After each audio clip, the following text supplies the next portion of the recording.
থাকবো আমি, সবার সুখে থাকবো আমি, থাকবো সবার সুখে, থাকবো সবার সুখে, নিজের খাবার দিয়ে। সব শিশুই চায় বড় হতে, মানুষ হতে, কিন্তু মানুষ হয়ে ওঠার সুযোগ বা সুবিধা পায় না সব শিশুই। অন্তত যাদের ভাগ্যে জোটে না দুই বেলা দুমুঠো খাবার, তাদের তো নয়। এরকম সুবিধাবঞ্চিত কয়েকটি শিশু এখন স্বপ্ন দেখে মানুষ হওয়ার। তাদের মনে স্বপ্ন দেখার বীজ বুনে দিয়েছে মগবাজারের পিএসটি স্কুল। কেন ভালো লাগে স্কুলে আসতে? এই যে আমরা পড়ালেখা শিখে অনেক বড় হব, বড় হয়ে টিচার হব, বাচ্চাদের পড়ালেখা শিখাবো। পাইলটম্যান হয়ে কি করবে? প্লেন চালাবো, লেখাপড়া করে অনেক বড় হয়ে ডাক্তার হব। আমি বড় হয়ে বড় ইঞ্জিনিয়ার হব। আমি মিনা হতে চাই।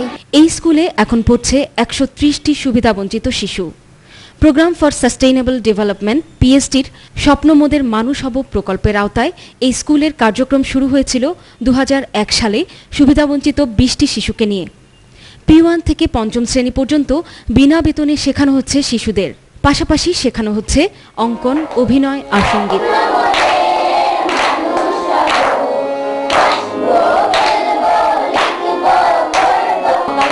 পিএসটি সম্প্রতি শুরু করেছে আপনজন কার্যক্রম। যে কোনো পেশার যে কোনো ব্যক্তি এই কার্যক্রমে শরিক হতে পারেন এক বা একাধিক শিক্ষার্থীর শিক্ষা অভিভাবকের দায়িত্ব নিয়ে। এরই মধ্যে পিএসডি স্কুলের ২২ শিক্ষার্থী খুঁজে পেয়েছে তাদের শিক্ষা অভিভাবক। এই সুবিধাবঞ্চিত ছেলেদের জন্য আমরা যদি কিছু করতে পারি তাহলে এরা ভীষণভাবে উপকৃত হবে। ওদের টিফিন সাপোর্টটা এবং তাছাড়া বছরে দুবার ওদেরকে ঈদের আগে জামা কাপড় দেওয়া হয়। তো এই সামান্যটুকু সাপোর্ট আমরা এখন আপাতত এখান থেকে দিচ্ছি। সুবিধাবঞ্চিত এই সব শিশুদের স্বপ্নের ডালপালা ছড়িয়ে দিতে পিএসডি স্কুল যেটুকু কাজ তা পর্যাপ্ত নয়।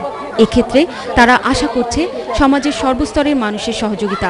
বিদেশি সাহায্যের সাথে সাথে আমরা আমাদের সমাজে যারা আছে, যাদের দুটো বাচ্চা আছে, তাকে আমি বলি যে একটা বাচ্চা আপনি শুধু টাকা দিয়ে একটা বাচ্চার অভিভাবক হন।